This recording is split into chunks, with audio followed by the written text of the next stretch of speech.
cuando estábamos cantando y nuestra hermana nos estaba dirigiendo, la verdad es que ha introducido el culto de una manera en la que, bueno, el Señor nos va a guiar en esta tarde, y pensando en todo lo que implica ser iglesia, tener comunión, poder disfrutar de la presencia del Señor.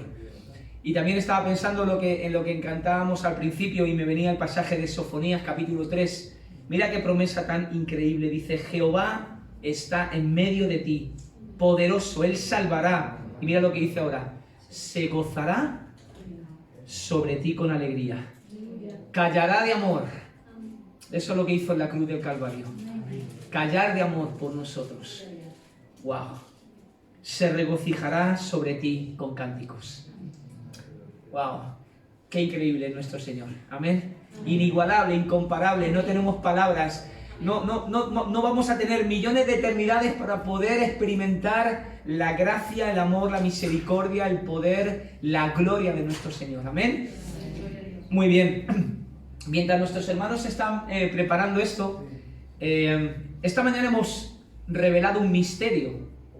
No es que yo sea nadie especial, sino que la palabra de Dios, como es una revelación progresiva, poco a poco nos va revelando cosas que al principio no estaban completamente abiertas y ahora en el Nuevo Testamento se nos revelan a nosotros. ¿Y qué hemos visto hoy? Hemos visto el gran misterio del matrimonio, que revela una gloria muchísimo más grande que el propio matrimonio en sí. Un matrimonio, a la luz de la palabra de Dios, está revelando el gran misterio de que Cristo dejó a su Padre, dejó el cielo, vino a la tierra, murió por su esposa, la iglesia, subió al cielo y va a regresar a por ella, y vamos a tener las bodas del Cordero, vamos a tener una boda, vamos a tener una fiesta por la eternidad con nuestro Señor amado. Amén. Así que, si tú estás casado o casada, el matrimonio en sí no es el propósito final de tu vida. Hay una gloria muchísimo mayor que puedes reflejar al mundo, y es la gloria de Cristo y su iglesia. Amén. Muy bien, pues tenía en mente dos cosas. Cuando Cícero me invitó a poder compartir, él me dijo: mira, me gustaría que pudieras hablar sobre la familia. Y automáticamente me vino la idea de poder hablar sobre el matrimonio, que es lo que hemos hecho esta mañana.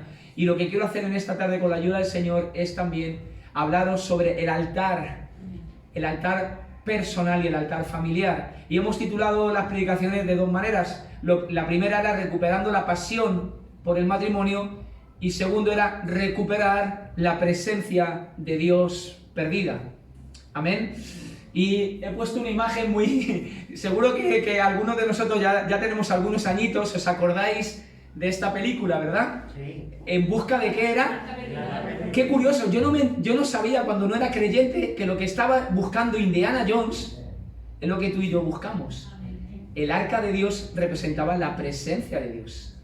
Y Indiana Jones estaba buscando esa famosa arca donde estaba el Santo Grial, que le daría la eternidad al ser humano. Nosotros hemos encontrado vida eterna en Cristo Jesús, y hoy no necesitamos un arca, no necesitamos ir al templo de Jerusalén, no necesitamos el tabernáculo. Podemos encontrar la presencia del Señor aquí, o en tu casa, o en el hospital, o en tu lecho de enfermedad, o en tu trabajo, o en cualquier lugar. Tienes acceso directo al trono de la gracia por medio de nuestro Señor Jesucristo. Amén. O sea que creo que es un tiempo muy, muy especial el que tenemos a día de hoy como pueblo de Dios, en que necesitamos recuperar la presencia de Dios perdida. Ese es el título, aunque no pone la presencia de Dios, pero vamos, todos lo tenéis claro, ¿verdad? En busca de la presencia del Señor perdida. Muy bien, ¿por qué no oramos, hermanos? ¿Por qué no oramos y ponemos nuestras vidas en manos del Señor? Señor, aquí estamos, aquí está tu pueblo reunido en tu nombre, Señor, como decíamos esta mañana, en tu nombre y en tu poder, Señor. Gracias. Queremos abrir tu palabra, queremos escuchar tu voz. Necesitamos alimentarnos de ti, Señor. Tú eres el pan de vida, tú eres el agua de vida que quita la sed, Señor. Estamos sedientos de ti. Necesitamos beber de ti, Señor. Necesitamos que tú nos llenes. necesitamos que tu presencia sea manifiesta en nuestras vidas.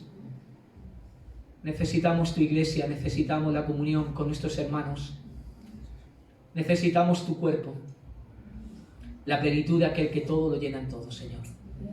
Por eso en esta mañana te pido, por el poder de tu Espíritu Santo y tu palabra proclamada, que tú vengas y nos visites y nos ayudes y puedas levantarnos y puedas darnos vigor y puedas darnos ánimo, Señor, y que tú avives nuestros corazones, Señor, y levantes a tu iglesia y a tu pueblo, Señor, y que podamos buscar tu presencia, Señor, porque es ahí donde recibimos el poder, donde tenemos todo lo que necesitamos para afrontar los retos de esta vida, Señor.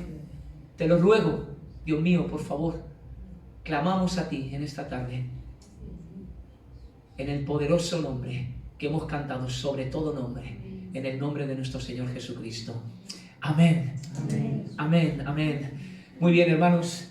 Pues si quieres poner la segunda diapositiva, quiero hacerles una pregunta en esta tarde. ¿Qué crees que hemos perdido en este tiempo? ¿Qué crees que has podido perder en este tiempo? Sabéis que estamos en el mundo de la comunicación, ¿verdad? Hoy disfrutamos de todos los adelantos que ni por asomo nuestras madres y nuestras abuelas podían pensar. La ciencia avanza, los inventos se suceden, todo parece ser que está hecho para hacernos la vida más fácil, ¿verdad? Para que tengamos mucho más tiempo que nunca. Y claro, eso se tendría que traducir en tener más tiempo para Dios, ¿no? Pero justo parece que precisamente ahora es cuanto menos tiempo tenemos. Parece que nos falta tiempo para todo. Yo el otro día estaba pensando, me gustaría que el día de hoy tuvieran más de 24 horas, porque me faltaban horas para terminar todo lo que quería hacer. Pero sobre todo, muchas veces nos falta tiempo para buscar al Señor. ¿O no es así, hermanos? Tenemos tantas cosas, que olvidamos lo más importante y perdemos lo más importante, ir a la fuente, a la presencia del Señor. Amén. Así que tenemos todos los adelantos necesarios para hacernos la vida más fácil, pero seguimos batallando con nuestro tiempo. Qué curioso el ser humano, ¿verdad? Yo quiero preguntarte, ¿cómo hacía tu madre o tu abuela para criar? El hermano me ha dicho que han sido 7 hermanos, ¿verdad? 7. No sé cuántos hermanos o hermanas, o a lo mejor tus padres eran, si 4, si 6, si 8. ¿Cómo era posible sacar un hogar adelante sin microondas, sin lavadora, sin secadora, sin trituradora, sin planchadora, sin Dora la exploradora? O sea, no tenían nada de eso, ¿verdad? No había otra opción, no había otras distracciones, no había móvil, no había tablet, no había ordenador, no había portátil, no había internet, no había 100 canales de televisión. No estábamos tan saturados, no estaban tan saturadas de información, ni de tantas opciones al alcance de un simple clic. Todo el tiempo se dedicaba a las labores correspondientes a una madre, o a un padre, o a un joven, o a una jovencita. No se consumía ni se malgastaba el tiempo. Quiero decirte que hoy la lucha con el tiempo que tú tienes es una lucha muchísimo más sutil de lo que parece. ¿Crees que no tienes tiempo? ¿Crees que no tienes tiempo, que te falta tiempo? Muy bien. Quiero contaros un poquito de la historia de esta mujer. Vamos a poner 2 ejemplos, tanto de un hombre como de una mujer, que han sido 2 hombres, en este caso un hombre y una mujer, usados por Dios de una manera espectacular. Y personas que tuvieron que batallar con lo mismo que batallas tú y que batallo yo, que es con el tiempo. Esta mujer se llamaba Susannah Wesley. A lo mejor a alguno les suena el apellido de Wesley y luego van a recordar por qué. Muy bien, Susannah Wesley fue madre de 19 hijos. Estuvo casada con un hombre muy poco organizado, era un desastre, que siempre tenía problemas económicos, estuvo encarcelado por tema de deudas. Parece ser que abandonó su casa y abandonó a su mujer varias veces. Y ella tuvo que sacar adelante sola una familia con 19 hijos. De hecho, parece ser que perdió 10 de esos 9 hijos en medio de toda su vida. Ella estuvo 20 años dando clases a sus hijos todos los días, porque en ese momento no tenían dinero para las escuelas y ella daba lo que se llaman homeschooling, en inglés es la escuela en casa, y ella educó a sus 20 hijos en la casa, todos los días, daba clase. organizaba la casa. A las 6 de la tarde se cenaba, a las 8 de la tarde estaban en la cama, pero antes todos tenían un tiempo de oración. Y dice la biografía de Susana Wesley que ella hablaba con cada uno de sus hijos, preguntándoles cómo estaba su vida espiritual delante del Señor. Así que Susana Wesley fue una mujer que supo administrar su tiempo de una manera metódica. Ella tenía una disciplina, ella tenía una determinación que fue, lo que dicen muchos historiadores, la madre del metodismo. El metodismo fue un movimiento que fundó Juan Wesley. Bueno, pues Juan Wesley fue hijo de Susana Wesley. Pero los que conocieron la historia de Susana saben que todo lo que impactó la vida de ella sobre su hijo fue lo que hizo que su hijo Juan y luego Charles también, su hermano, fundaran este movimiento cristiano que se llamó metodismo precisamente por el método de educación que tuvo su madre con ellos. ¡Wow! Fijaros, era una mujer que los domingos por la mañana llevaba a todos sus hijos a la iglesia y luego por la tarde hacía un culto en su casa, en el que empezó con sus hijos y llegó a tener a 200 personas. Primero empezaron en el salón, estaba pensando en la imagen de tu casa, tuvieron que ampliar el salón como tú tienes esa corredera, luego tuvieron que ir a un patio, como la casa era grande, tenían 2 alturas, al final la gente estaba en los salones, en los patios y arriba en las alturas, en la que viene el patio, y abajo estaban predicando el evangelio. Más de 200 personas escuchando el evangelio los domingos por la tarde en la casa de esta mujer, de Susana Wesley. La pregunta que nos podemos hacer es: ¿cuál era la clave de la vida de esta mujer? ¿Cómo tenía tiempo necesario esta mujer para sacar adelante a 19 hijos, educarlos, sacar su casa y tener tiempo para el Señor y tener tiempo para la iglesia? Porque tú dirías: Eduardo, pues no sé cuántas horas tendría el día de Susana Wesley, pero a mí no me llega con lo que tengo ahora. Hermanos, dicen los historiadores que a lo mejor la clave de que esta mujer pudiera hacer lo que hizo fue que todos los días apartaba 2 horas para devoción a solas con Dios. Fijaros, una mujer con 19 hijos, ella tenía una máxima diaria, que ella tenía que tener 2 horas a solas en la presencia del Señor. Se levantaba a las 4 de la mañana, preparaba el desayuno, ayudaba a su esposo y tenían un tiempo porque el esposo a veces tenía que predicar a las 5 de la mañana y ella siempre dedicaba 2 horas a buscar la presencia del Señor. ¡Wow! Susana tomó esa decisión, hermanos, cuando ya tenía 9 hijos. No importaba lo que ocurriese, cuando sonaba el reloj, ella se apartaba para su comunión espiritual.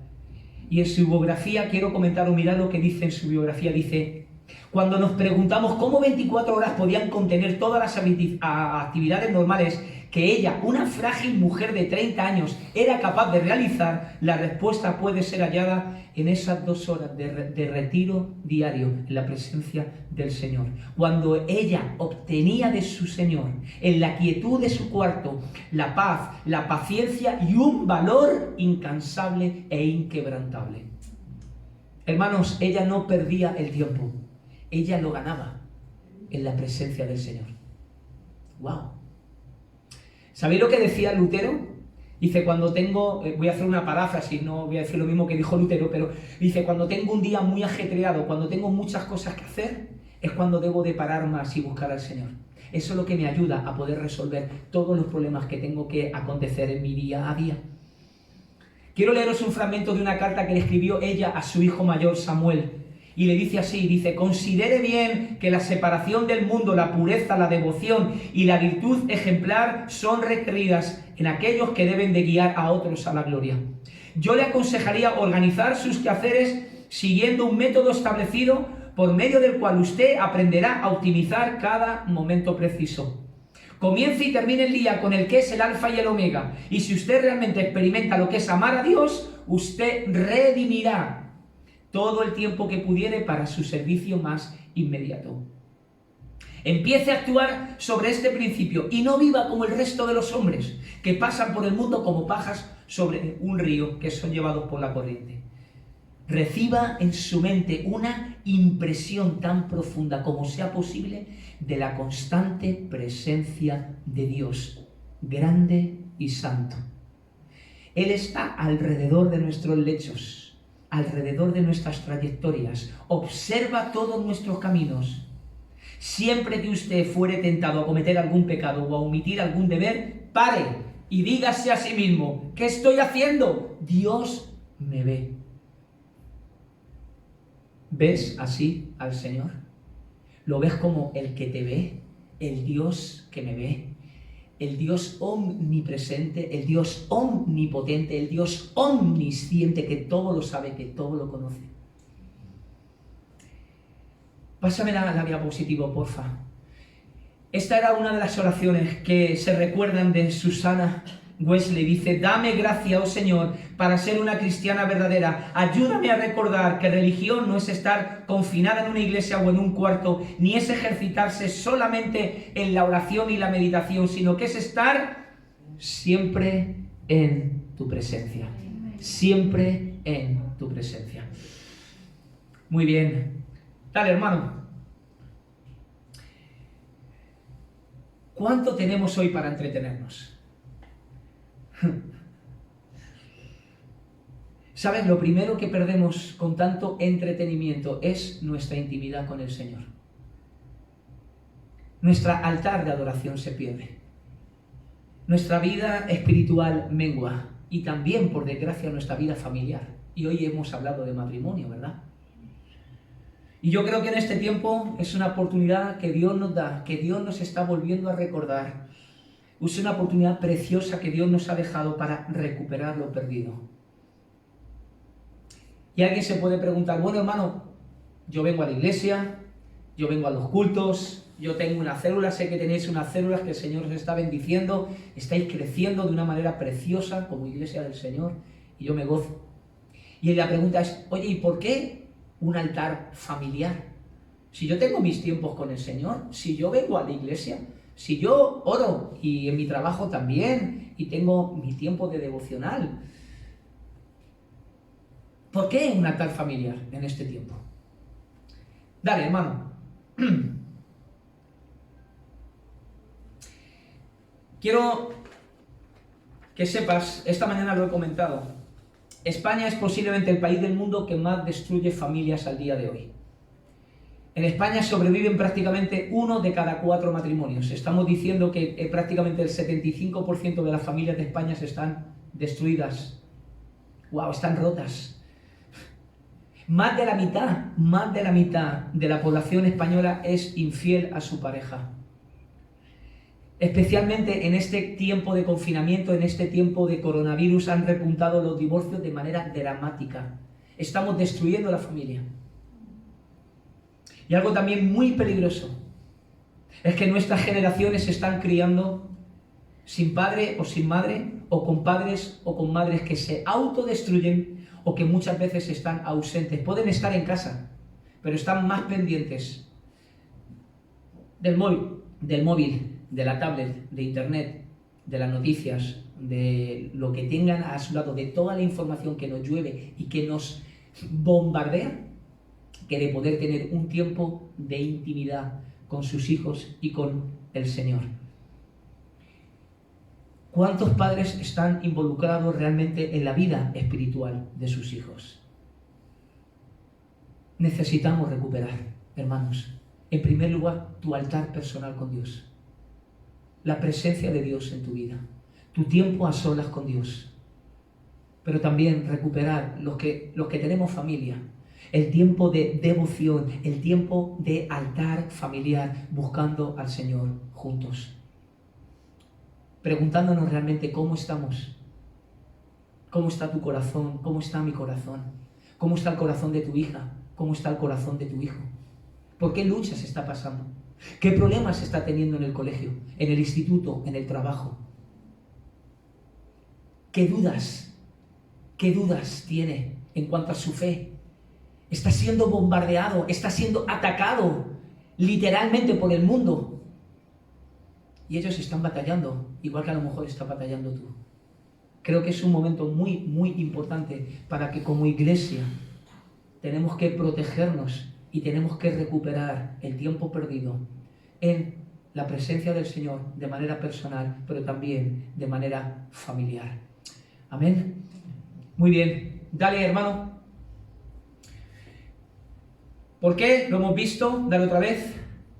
Ahora, ¿qué es el altar familiar? ¿Qué es un altar personal? Lo que tengo claro es que el altar familiar, hermanos, no es tener una Biblia abierta en la entrada de tu casa. Yo tengo una Biblia muy bonita en la entrada de mi casa. Hermanos, no es tener versículos puestos en la nevera, que también los tenemos, seguro.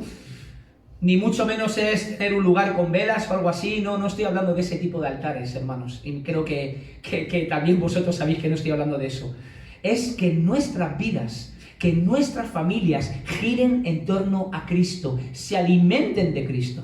Como dice Mateo 4:4, y qué curioso, Lucas 4:4 dice lo mismo. No solo de pan vivirá el hombre, sino de toda palabra que sale de la boca de Dios. Así que necesitamos que tu vida y mi vida se alimenten de Cristo, tu familia y mi familia se alimenten de Cristo hoy. Y para eso vamos a usar un acróstico, ¿vale?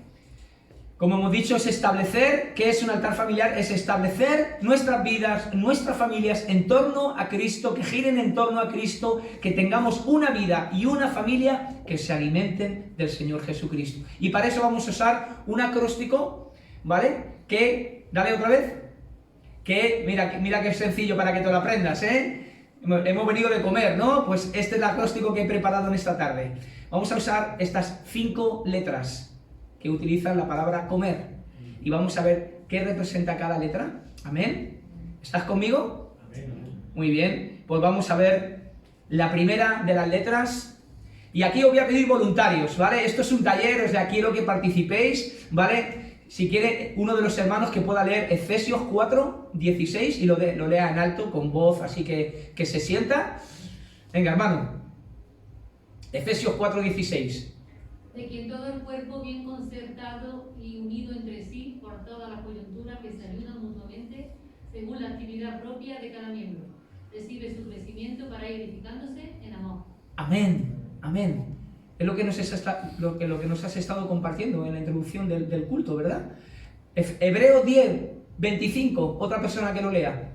No dejando de congregarnos como algunos tienen por costumbre, sino exhortándonos y tanto más cuando veis que aquel día se acerca. Amén, amén. ¿Qué palabra creéis que representa la letra C?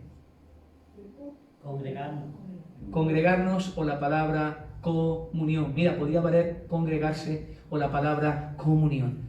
Ahora, ¿qué concepto tenemos de la comunión? ¿Qué es la comunión? Porque podemos pensar que la comunión es tomar los elementos, ¿verdad? Pensamos que la comunión, tenemos el concepto también muy católico, que es tomar la hostia o coger el pan y el vino. Pero ¿es eso la comunión? ¿Es eso lo que dice Efesios? Tú fijas de quien todo el cuerpo bien concertado y unido entre sí por todas las coyunturas que ¿qué hace? Se ayudan mutuamente según la actividad propia de cada miembro.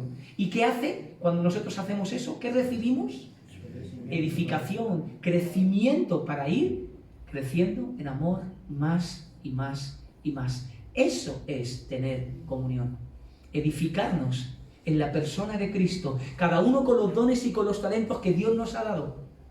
Cada uno somos, como decimos, de nuestra padre y de nuestra madre, ¿verdad?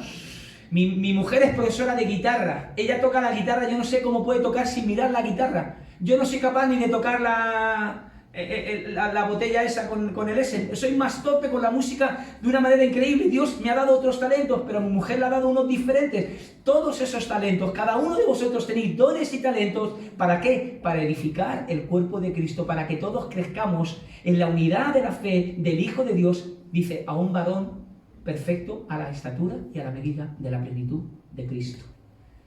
Así que nosotros como iglesia somos un cuerpo que estamos unidos entre sí, que no nos podemos separar. ¿Qué le ocurre a un cuerpo si se separa de la cabeza? Se muere, ¿verdad? Nosotros somos un cuerpo unidos por las coyunturas. Estamos unidos en Cristo. Recibimos todo de la cabeza que es nuestro Señor, y nos vamos edificando y vamos creciendo en amor los unos por los otros, por medio de los dones que Dios nos ha dado. Oh, hermanos, ¿sabes una cosa? Hoy podemos conocer a cientos de miles de personas. Yo no sé si tienes Facebook, si tienes Twitter o todas estas movidas de redes sociales. No sé cuántos amigos o amigas puedes tener en Facebook, en Twitter, en redes sociales. Yo sé de gente que tiene miles de seguidores. Y a mí me cuesta tener relación con 30 personas que tengo en mi iglesia. ¿Cómo es posible que alguien tenga 3.000 seguidores? Vamos a ver. ¿Puedo tener yo relación con 3.000 personas y poder edificar a esas personas y tener intimidad personal con esas personas? Es imposible. O sea que hoy tú y yo podemos conocer a miles de personas por todo el mundo, pero podemos vivir en un mundo completamente individualizado, completamente aislados e independientes de los demás. Un mundo escondido donde podemos andar de puntillas sin que nadie nos conozca de verdad. Lo he denominado vivir en el espíritu IKEA. ¿Tú te acuerdas del anuncio de IKEA que dice? La República Independiente del yo mimé conmigo, del solomillo, del yo solo yo. Tú no entras en mi vida, estás dentro de mi territorio, no pases de aquí. La República Independiente de mi casa, de mi vida, de mi intimidad. Eso no es comunión, hermanos. No, vivimos en un mundo completamente egocéntrico, egolátrico, narcisista, individualista, independiente, completamente diferente y opuesto a lo que la Biblia nos enseña. Fijaros, podemos tener relaciones online, podemos tener amigos online, podemos tener novios incluso online, podemos tener sexo online. Esto ya es lo último ya. Se supone que la iglesia más grande de los Estados Unidos es una iglesia online. No sé cómo enterrarán a sus muertos ni casarán a sus hijos y a sus hijas. La iglesia y el mundo se han hecho completamente individualistas. Una iglesia y un mundo a la carta. Y hemos perdido la esencia de la comunión. La gente incluso ya no tiene necesidad de congregarse, porque pueden ponerse una predicación a golpe de clic y escuchar a un predicador madrileño hablando así en Andalucía, un poco raro. Incluso dicen que ellos mismos son iglesia, que se consideran iglesia, y se quedan aislados completamente de una congregación local. Hermanos, hemos destruido la esencia de la comunión y hemos minimizado su importancia en la iglesia local. ¿Sabéis cómo lo llamaba esto Dietrich Bonhoeffer, que he nombrado esta mañana? La vida juntos. Yo soy el único creyente en mi casa, hermanos. Cuando yo he ido a lugares en el mundo donde no conocía a nadie, he encontrado a mi familia de la fe. No necesito conocerte mucho tiempo, no necesito saber muchas cosas de ti, pero cuando hablamos de Cristo, tú y yo tenemos un vínculo eterno que nadie nos puede quitar y que va a sobrepasar la misma muerte. Yo tengo más relación íntima y personal contigo, que a lo mejor nos vemos una vez al año cuando vengo a predicar aquí, o habéis venido a visitarnos allí a Fernández Núñez, que la relación que puedo tener con mi hermana en la sangre, que ella no conoce a Cristo. Hermanos, la comunión es algo tan importante, tan vital, y entender la dimensión eterna que tenemos como hijos de Dios bajo el cuerpo de Cristo es fundamental en este tiempo. En un mundo que te quiere aislar, te quiere dejar solo y sola. Vas a creer que estás lleno de gente, pero vas a estar solo. Vas a estar sola. ¡Wow! ¿Sabéis cuál fue la petición que hizo Jesús en el huerto de Getsemaní en Juan 17? La petición más repetida de Jesús en ese momento, cuando él sabía que iba a ir al sufrimiento. ¿Os acordáis? Que sean uno como el Padre y yo somos uno. Unidad, comunión.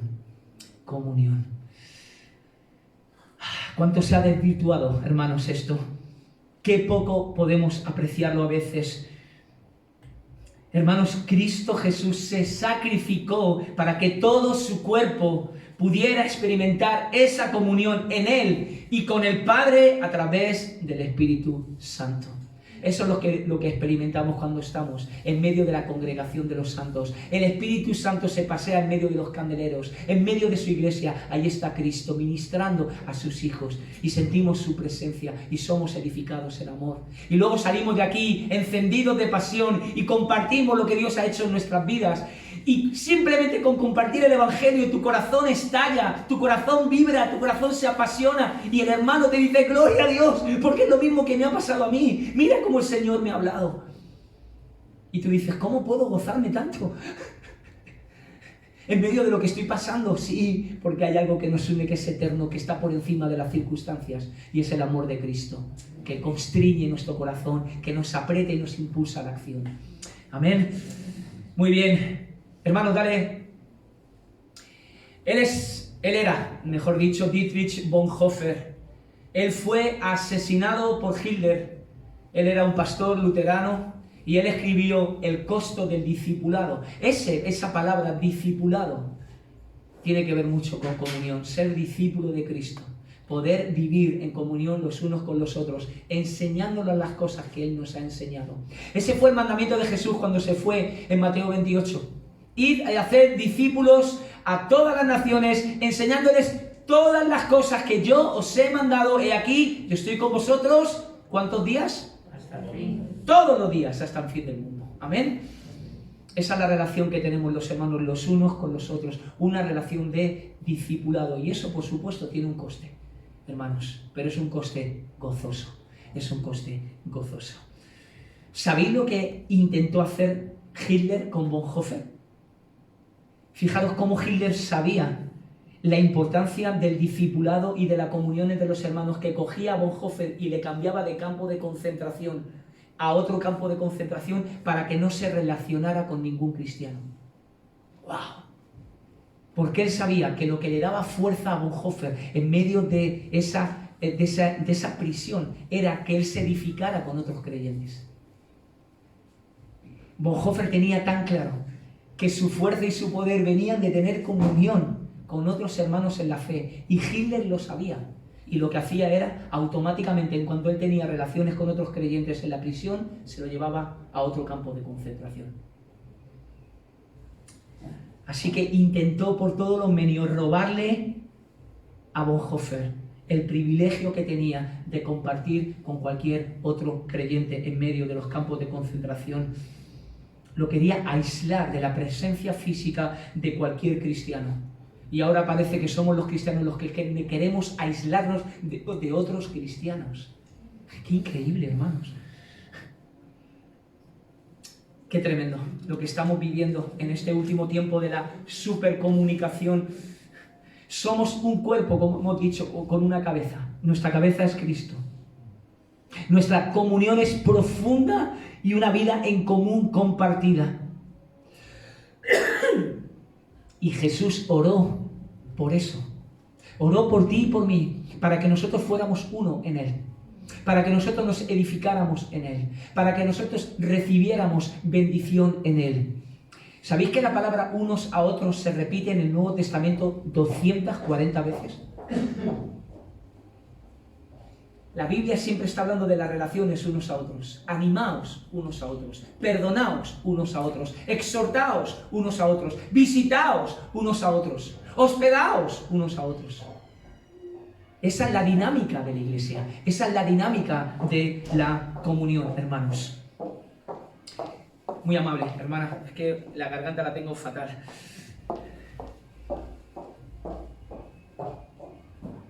Así que Jesús oró al Padre para hacernos uno en Él. Jesús oró al Padre para nuestra comunión en Él. La palabra koinonía, ¿te suena? Es la palabra en griego para comunión. Somos uno de la misma manera que el Hijo y el Padre y el Espíritu Santo son uno. Eso es lo que quiere el Señor. Que podamos disfrutar de lo que decíamos esta mañana, de la danza de la Trinidad. La Trinidad dándose el uno al otro, el Padre amando al Hijo, el Hijo amando al Padre, el Espíritu Santo dando gloria al Padre y al Hijo. Y ellos danzan, permitirme esa expresión que la utiliza C.S. Lewis, ellos están pivotando siempre a la luz de la otra persona, disfrutando de darse, de entregarse, de donarse. No hay una brizna de egoísmo, no hay individualismo. No hay yo soy más que tú, no, son todos uno y disfrutan de una relación perfecta en amor por la eternidad. Eso es lo que quiere el Señor.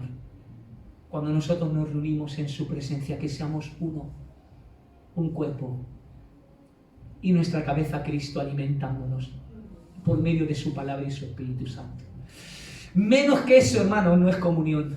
Menos que eso, estamos perdiendo una cantidad de cosas que Dios tiene para cada uno de nosotros por medio de su cuerpo, de su iglesia. Una relación espiritual que es una copia de la relación intratrinitaria, hermanos. Esto es glorioso, esto es maravilloso. Y esto es lo que nos espera. Porque ¿sabéis los datos que tenemos a día de hoy? Tenemos datos como los siguientes. Un adolescente promedio está una media de más de 4 horas al día en comunión. ¿Sabéis con qué? Con las redes sociales, con internet, con juegos, etcétera, etcétera, etcétera. Quiero decirte algo. El cristianismo no es una experiencia privada, aunque tú puedas tener experiencias preciosas con el Señor de manera privada. Es una experiencia en comunidad. Es una experiencia en comunión. Y el mundo cibernético está reemplazando la comunión en la iglesia.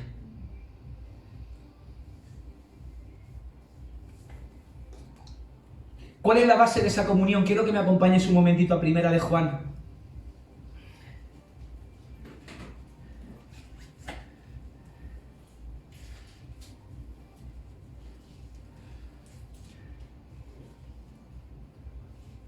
Primera de Juan capítulo 1, verso 3.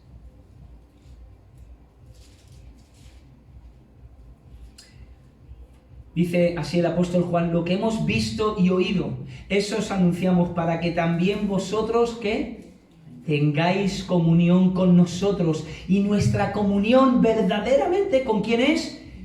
Con el Padre y con su Hijo Jesucristo. Y mira la consecuencia que produce todo eso. Estas cosas os escribimos, ¿para qué? Para que vuestro gozo sea cumplido. El propósito de la comunión, hermanos, es producir gozo en la vida de los creyentes. Es que tú y yo puedas experimentar el gozo a través de lo que Cristo hizo por ti, de lo que Dios Padre planeó en la eternidad por ti y de lo que Espíritu Santo ha sellado en tu corazón. La Trinidad está salvando al ser humano.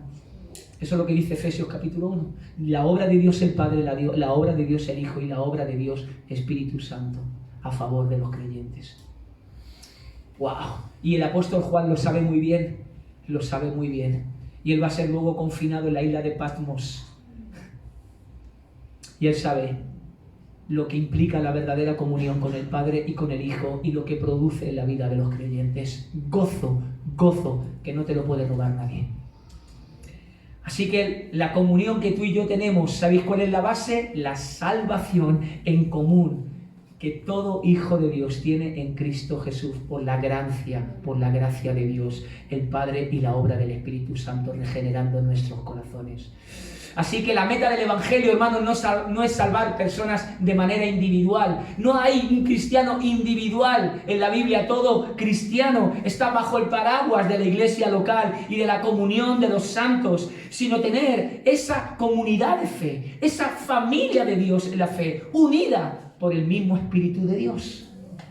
Yo tengo una familia aquí en Córdoba, que es una familia eterna, que nadie me puede robar, que tengo unos vínculos eternos con ellos, que siempre los voy a tener por la eternidad. Y cuando pasemos al otro lado, voy a amarte de manera perfecta. Nos vamos a amar de manera perfecta, sin ningún impedimento, sin ningún egoísmo por nuestra parte. Oh, hermanos, todo cristiano se ha hecho mi hermano. Toda cristiana se ha hecho mi hermana por la obra de Cristo en ambos. La comunión no es solo tomar elementos. La comunión se trata de compartir todas las áreas de nuestras vidas, lo que tenemos en común. ¿Y qué tenemos en común? Es Cristo y su salvación. Es compartir con ese compromiso común. Es poder predicar el Evangelio a los perdidos. ¿Sabéis que lo que tenían en común los cristianos en la primera época, en la época primitiva? A ellos les costaba sus casas, sus posesiones y hasta su misma vida. Y ellos no dejaban de congregarse. No lo dejaban. No podían. porque era su cuerpo, era su vida, era su alimento. Y ahora nos cuesta ir a los cultos.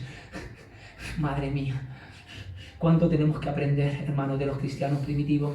Qué cosa tan grande tenían en común estos hermanos, que no había nada que los parara, que no se comparaba con nada. Era Cristo y su obra en ellos. Y hoy las generaciones están siendo criadas para que se aíslen,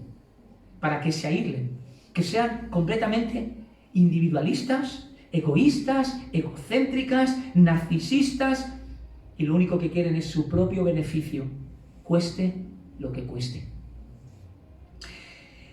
Una experiencia muy fuerte que tuve, yo he estado 2 años estudiando en un seminario en los Estados Unidos y estuve trabajando con generaciones de Tex-Mex, que son personas que han nacido en México, pero han inmigrado a los Estados Unidos y claro, han tenido hijos que son de apellido González, Pérez, que son mexicanos, que son guatemaltecos, que son salvadoreños, hondureños, etcétera, etcétera, etcétera. Pero esos hijos han nacido en los Estados Unidos.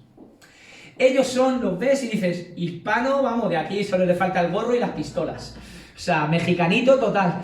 Pero ellos no saben hablar español, porque han nacido en Estados Unidos, se han criado en colegios americanos, y ellos solo saben prácticamente hablar inglés. No se comunican con sus padres. Los padres solo saben hablar español. Entonces yo fui a visitar una de esas familias. Me invitaron a comer. Y lo más fuerte que experimenté fue ver que cuando sirvieron la comida, el hijo cogió la comida, se la llevó y se fue a su cuarto a comer solo. Nunca en mi vida había visto eso. Y esas son muchas de las realidades que se viven en los países de hoy en día. En los países tan modernos y tan avanzados. Los hijos tienen en su cuarto televisión, internet, el móvil, la tablet, la PlayStation o lo que jueguen, no salen de sus cuartos, no se relacionan con sus padres, no llegan ni a comer con ellos, porque no se hablan. Impresionante. ¿Sabéis que hay un símbolo de nuestra comunión? Claro que sí, en la mesa del Señor, ¿verdad? Tenemos un símbolo y aquí es donde todos acabamos de rodillas delante del Señor, ante la cruz del Calvario. Ver la cruz, hermanos, ahí podemos entender lo que le costó a Cristo nuestra comunión. Lo que le costó a Cristo nuestro perdón. Si hoy tienes algo que perdonarle a un hermano o a una hermana, ve a la cruz. Porque ahí es donde vas a recibir el poder para restaurar esa relación rota. A lo mejor por tu pecado o por el pecado de ella, pero que Cristo también pagó por ese pecado, como ha dicho la hermana esta tarde. Amén. Que no se rompa la comunión. Que no se rompa la comunión. Cristo pagó por ese pecado. Y Él te puede dar las fuerzas para perdonar y poder restaurar esa relación. Así que podemos ir libremente a la cruz, confesar nuestro pecado y poder ponernos a cuentas con el Señor y restaurar cualquier relación rota en el nombre del Señor. Así que la mesa del Señor puede ser un momento especial. De hecho, nos llama a examinarnos. Nos llama a realmente pensar cuál es nuestra realidad delante del Señor. Si nosotros vamos a ser jueces de otros, cuando nosotros lo que tenemos que hacer es primero examinarnos a nosotros mismos y ver cómo está nuestra vida delante de Dios, humillarnos delante del Señor y hacer una evaluación seria de nuestra vida y de nuestra comunión con la Iglesia. Confesión es una palabra que nos suena muy católica, pero es tan bíblica, tan bíblica. Confesaos vuestros pecados los unos a los otros para que seáis sanados, dice Santiago. ¡Wow! Sí, hermano. Hay sanidad cuando tú confiesas tu pecado. Hay sanidad en el corazón. Estamos manifestando la obra de Cristo. Estamos reconociendo nuestra necesidad del Señor. No es una cosa para tomársela a la ligera. Y el Señor nos llama a poder tener esa actitud de confesión. ¿Sabéis algo que me impactó? Hace 2 años estuvimos en Bolivia. Tenemos un grupo misionero de varias iglesias que nos hemos unido en Andalucía y tenemos un proyecto en Bolivia. Estuvimos en Potosí, Bolivia, que está a 4.200 metros de altura. que allí experimentamos lo que llaman el mal de altura, no podíamos ni subir las escaleras, era increíble. Llevamos una bombona de oxígeno para llevársela a los hermanos y nos la chupamos nosotros, porque no teníamos capacidad para poder respirar a esa altura, nunca había estado tan alto. Y en el culto de domingo, ellos están teniendo un ministerio con sordomudos. Y llegó un grupo de sordomudos a la iglesia. Y era el momento de tomar los elementos. Y allí en Bolivia es algo curioso. Cuando van a tomar la cena del Señor, los hermanos se levantan y confiesan públicamente sus pecados. Y agradecen públicamente a Dios por las cosas que les ha dado. Dan gracias a Dios por lo que sea, por cualquier cosa que Dios haya hecho en sus vidas. Pero algo que me impactó, esto fue tremendo, es que un hermano sordomudo le pidió perdón a la iglesia porque el domingo anterior no había estado para tomar la comunión con sus hermanos. Digo, igualito que en España, hermano. Igualito. Él sentía un peso porque había fallado a su familia y sentía la necesidad de confesar que él tenía que haber estado ahí con sus hermanos compartiendo la comunión, la bendición de estar juntos en torno a la mesa de nuestro Señor Jesucristo. Eso es entender la comunión. Hermanos, eso es entender la comunión. Y por supuesto, ¿qué es lo que pone en peligro la comunión? El pecado. El pecado destruye la comunión, la unidad, destruye el poder de la iglesia, hermanos. ¿Sabéis cuándo es la primera vez mencionada la iglesia en el Nuevo Testamento? Fue en Mateo 18. El Señor Jesús está denunciando el pecado, porque el pecado daña a la iglesia. Y está llamando a la iglesia a hacer disciplina ante el pecado. Así que el futuro de la iglesia, hermanos, no depende de la tecnología, no depende de los medios de comunicación, no depende de las estrategias, depende de la santidad de la iglesia. Depende de que la iglesia se proteja del pecado y que podamos vivir una vida de verdadera santidad. El futuro de tu ministerio, el futuro de tu vida espiritual está relacionado con la santidad. La santidad atrae a Cristo. La santidad atrae el poder de Cristo a su iglesia. Y el pecado más peligroso, hermanos, es el pecado oculto. Una vida desconectada de la iglesia local permite ocultar muchas cosas. Muchas cosas. Por eso es tan importante estar conectado en la iglesia local. Así que tenemos el deber de la comunión, no ser un mal ejemplo para otro creyente, vivir vidas de santidad y que no hagamos tropezar a ninguno de nuestros pequeñitos, ¿verdad?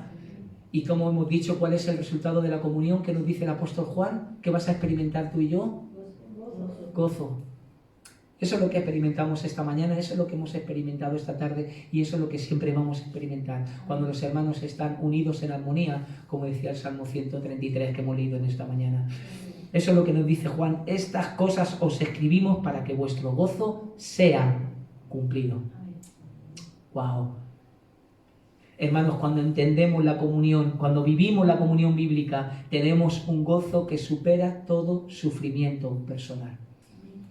Es el gozo de vivir la plenitud de la comunión unos con otros.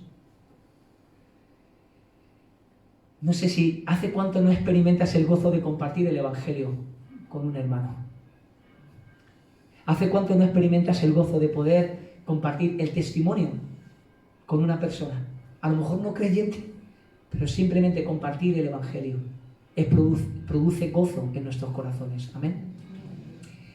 ¿Os acordáis del Salmo 42? ¿Os acordáis la agonía que está experimentando el salmista? Y dice: ¿por qué te abates, alma mía, y te turbas dentro de mí? ¿Y qué se responde él a sí mismo? Dice: espera en Dios, porque aún he de alabarte. Y mira lo que dice ahora: salvación mía y Dios mío. Él está proclamándose el Evangelio a sí mismo para poder ser edificado, para poder salir de la agonía de su alma. Espera en Dios, porque aún he de alabarte, salvación mía y Dios mío. Muy bien, vamos a pasar al siguiente punto, hermanos. Este era el más largo, ¿vale? Perdonadme, pero en un tiempo, en un mundo tan individualizado, creo que era muy importante que podamos entender el asunto de la comunión. Amén.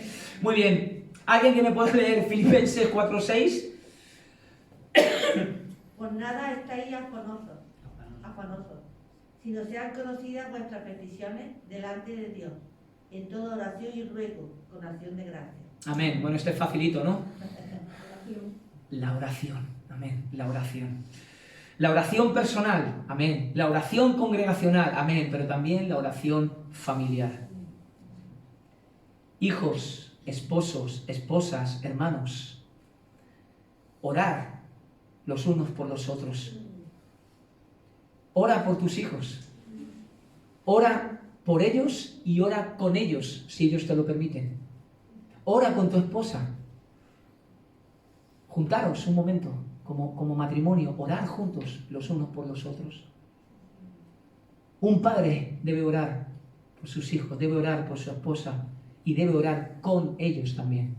No solo por ellos, sino con ellos.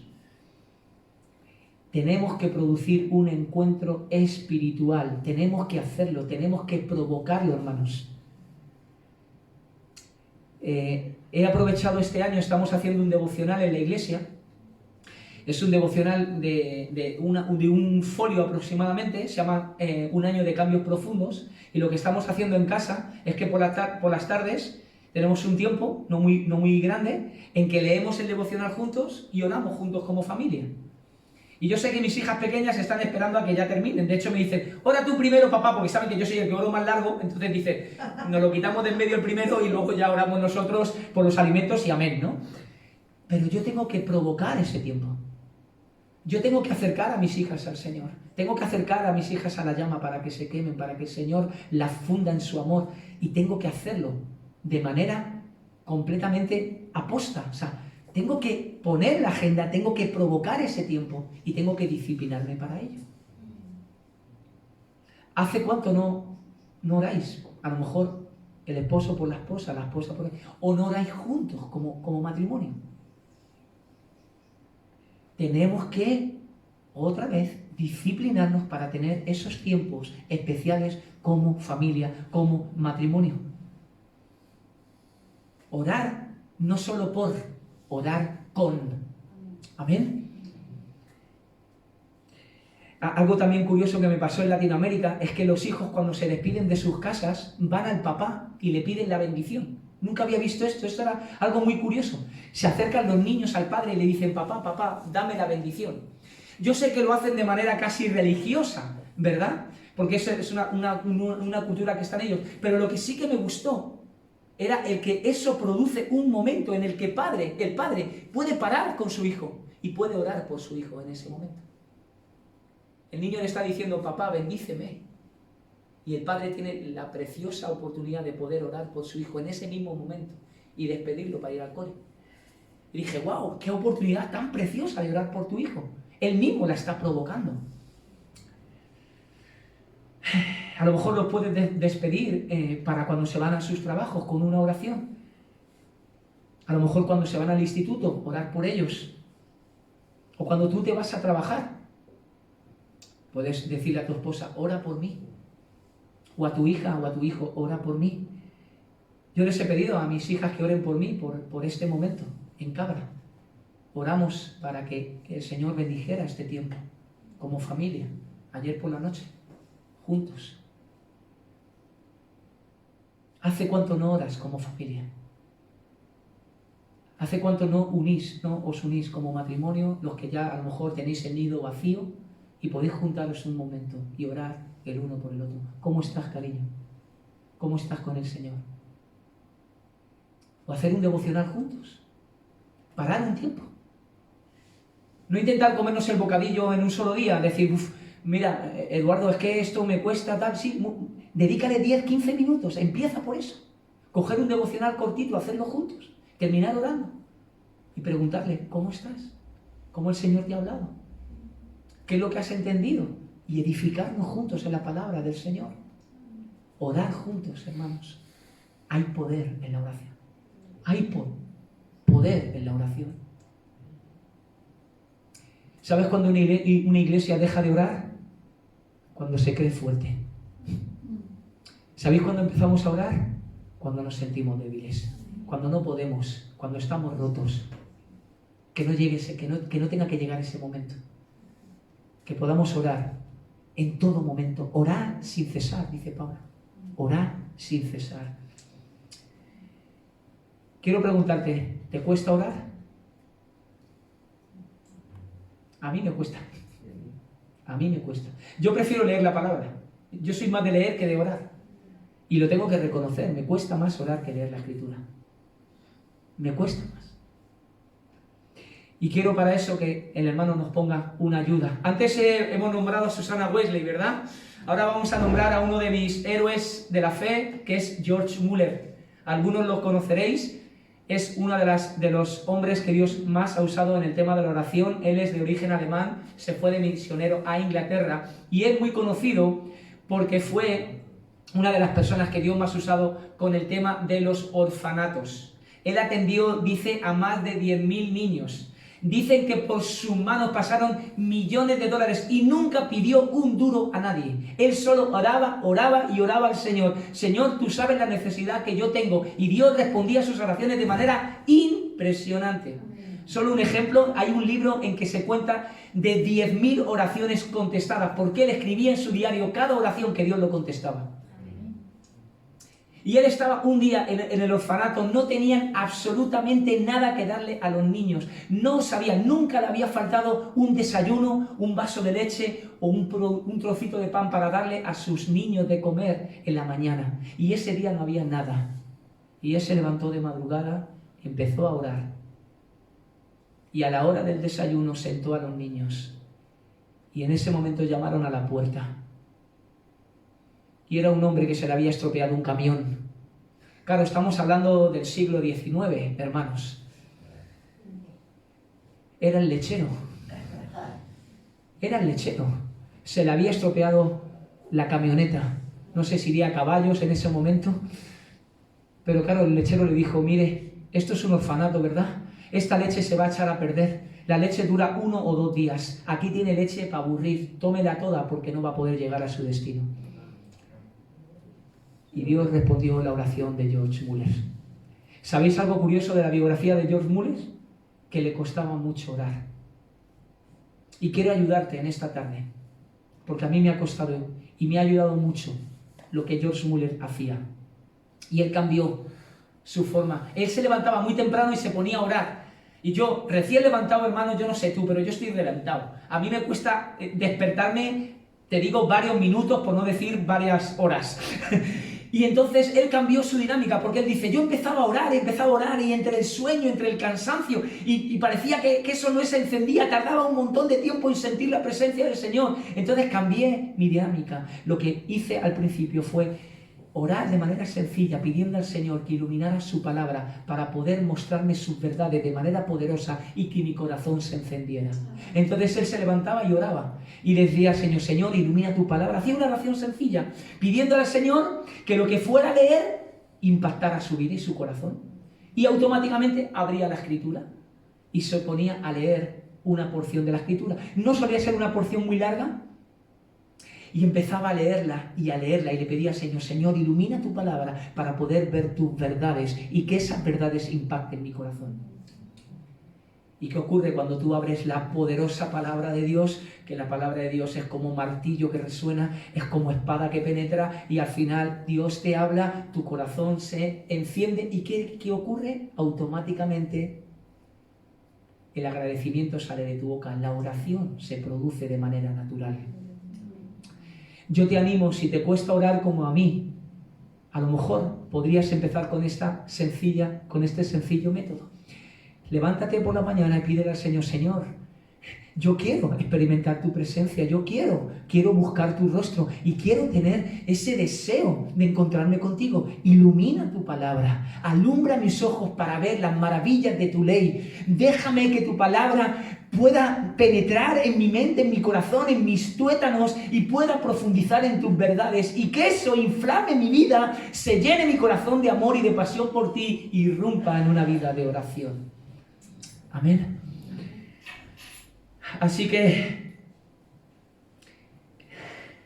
te animo a que puedas orar de manera sencilla, que puedas buscar el rostro del Señor, que le pidas que te dé luz para entender su palabra, que hable tu corazón, que tu corazón se inflame y que la oración salga de manera natural en tu corazón. Así que Müller lo que hizo fue unir la oración con la siguiente disciplina espiritual.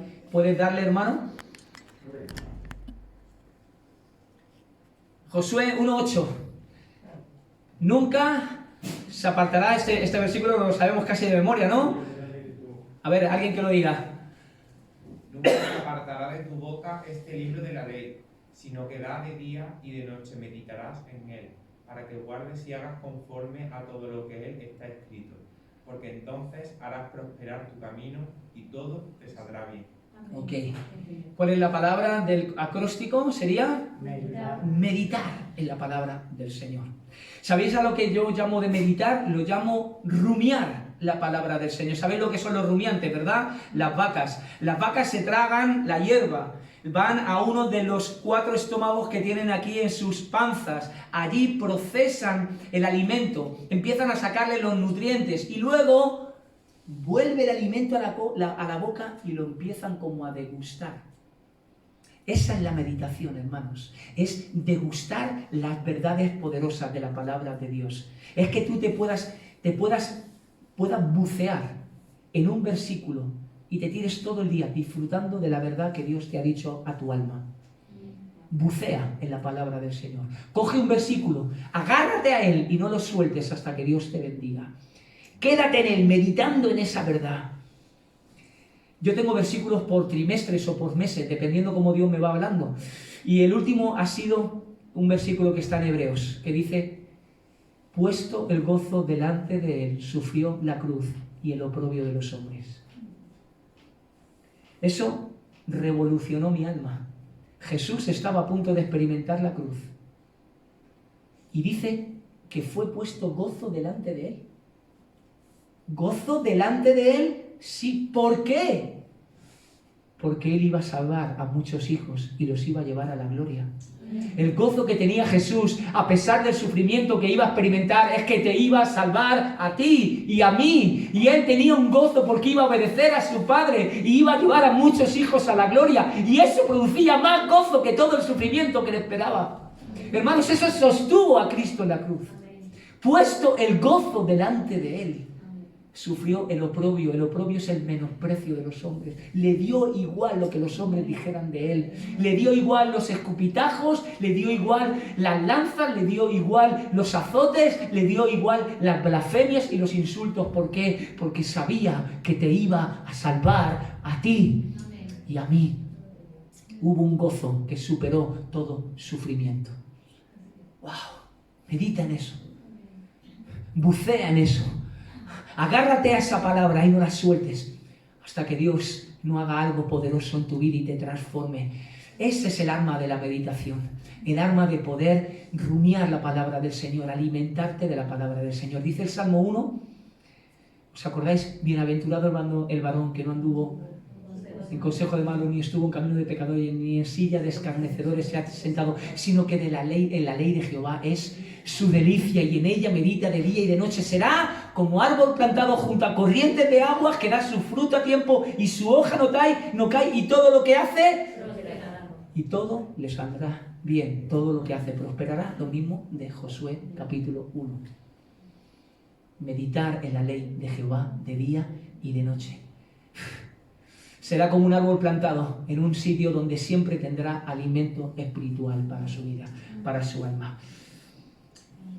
Muy bien, así que te animo a que puedas hacer un libro de meditaciones. Yo siempre llevo algo para escribir. Ahí llevo mi set de lapiceros, de marcadores. Siempre llevo un cuaderno conmigo. Siempre tengo que escribir cuando tengo la Biblia al lado porque necesito meditar en lo que Dios me va hablando. Te animo a que hagas un diario.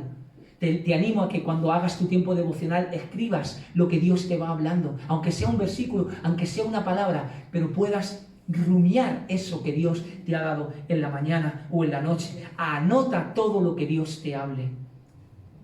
sus promesas, sus enseñanzas, sus exhortaciones.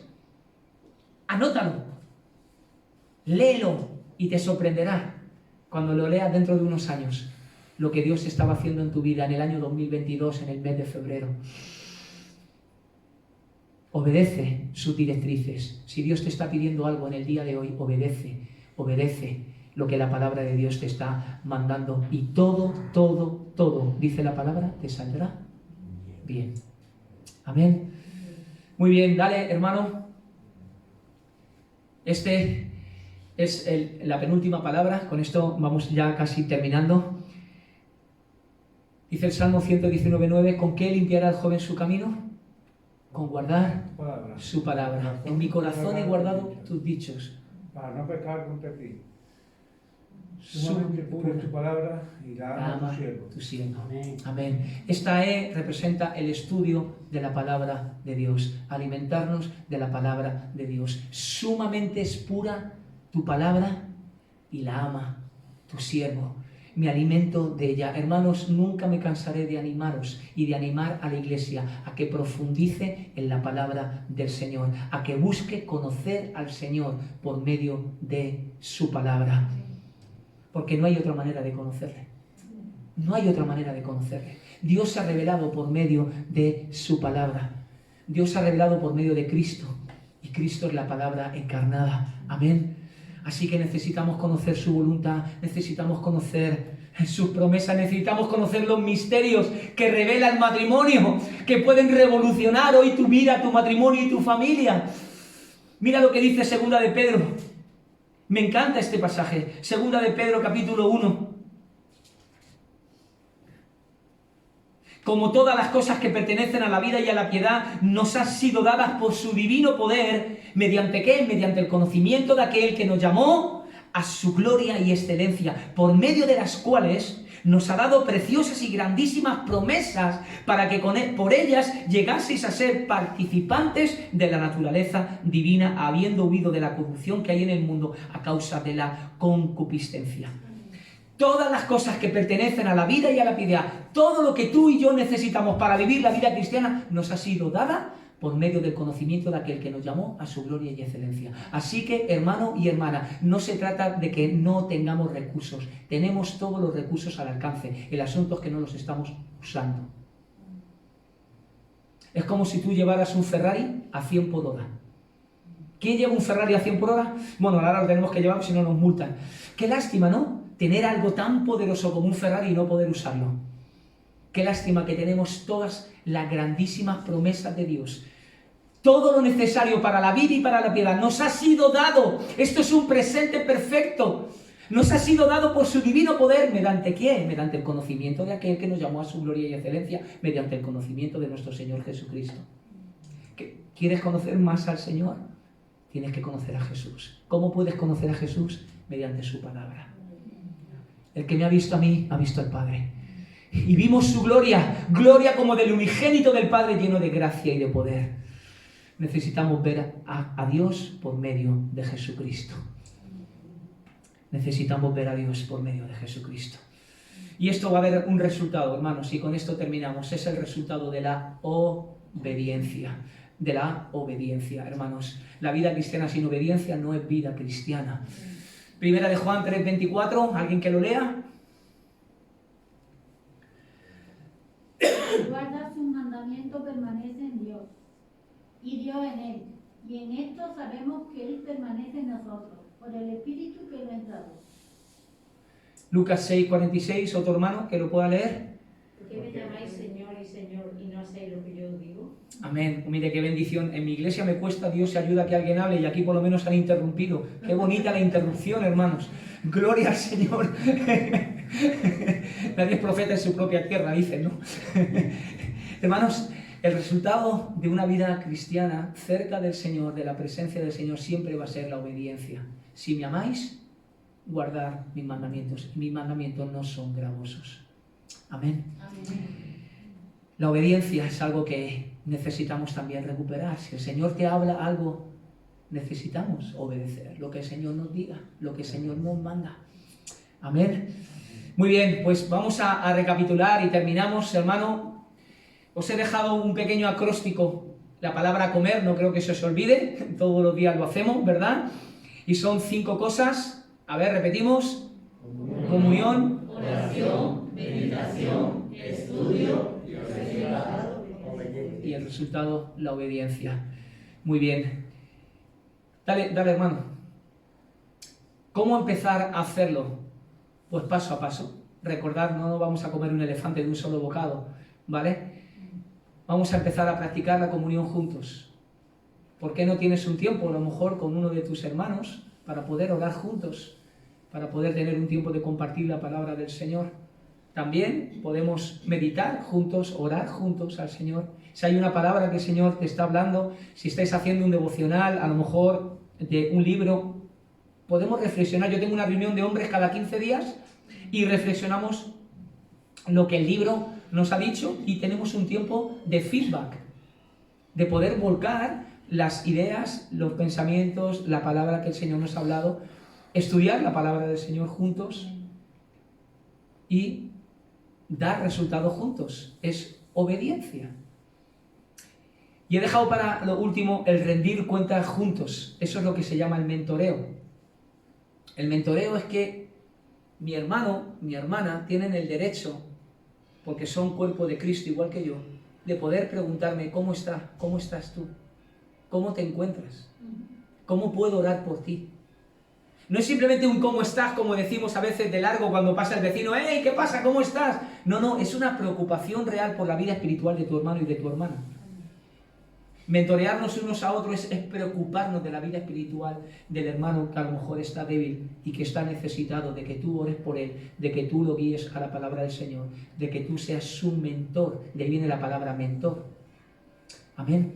Y es muy importante esa rendición de cuentas los unos a los otros. Es poder tener la libertad de ahondar en la vida espiritual de un hermano, no para saber sus miserias, no, sino para ayudarle en medio de sus caídas, igual que las tienes tú, igual que las tengo yo.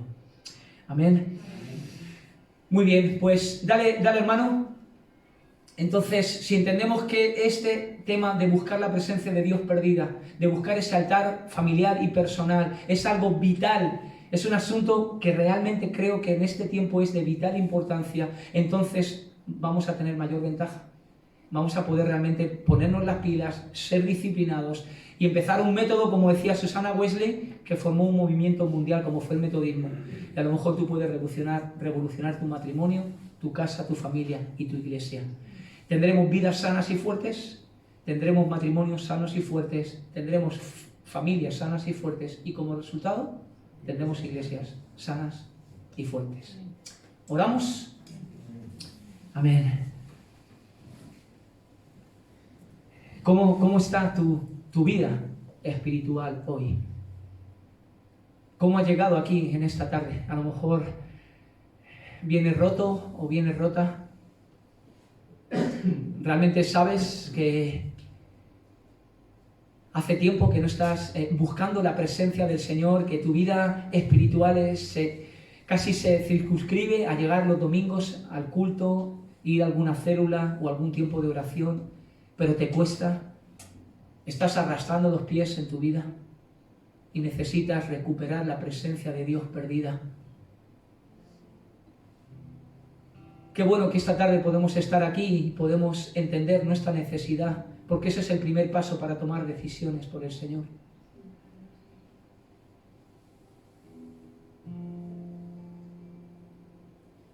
Yo espero realmente que hoy tengas una verdadera necesidad de Cristo, porque si no llenas tu corazón de Cristo lo vas a estar llenando de otras cosas o de otras personas. Siempre, siempre tu corazón está anhelando ese vacío de eternidad que Dios ha puesto en él. Si no lo llenas de Cristo, lo vas a llenar de cualquier cosa que el mundo te ofrezca. Sucedáneos, chucherías, cantos de sirena, que lo único que te van a llevar es a que te despeñes contra las rocas. Pierdas el gozo, pierdas la comunión con la iglesia, con los hermanos, pierdas la alegría, pierdas también el amor y la compasión por los perdidos. Oh Señor, en esta tarde te pedimos perdón porque muchas veces hemos perdido el deseo de buscarte.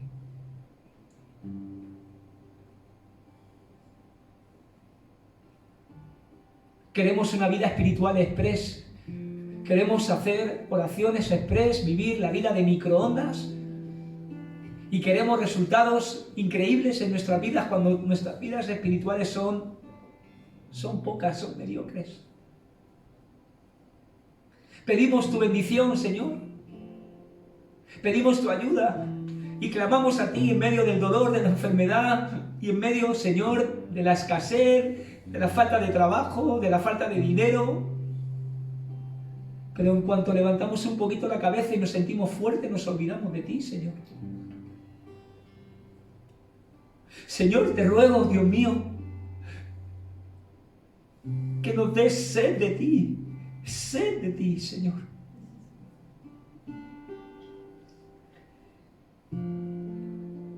Que no saciemos, Señor, esa sed en cisternas rotas que no retienen el agua. Que no busquemos, Señor, en otros lugares lo que solo tú nos puedes dar en tu presencia. Oh, Dios mío, métenos a fuego, Señor, estos principios. No para que seamos religiosos, no para que cumplamos con unas reglas, Señor. No queremos ser religiosos. Queremos hacer las cosas por amor a ti, Señor.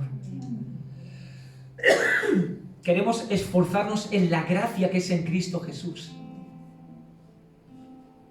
Y ni mucho menos, Señor, queremos torcerte el brazo a ti para que cumplan nuestros deseos. No, Señor, queremos hacer tu voluntad. Queremos hacer tu voluntad, Señor. Perdónanos. Te pido también de manera muy especial, Señor, que hoy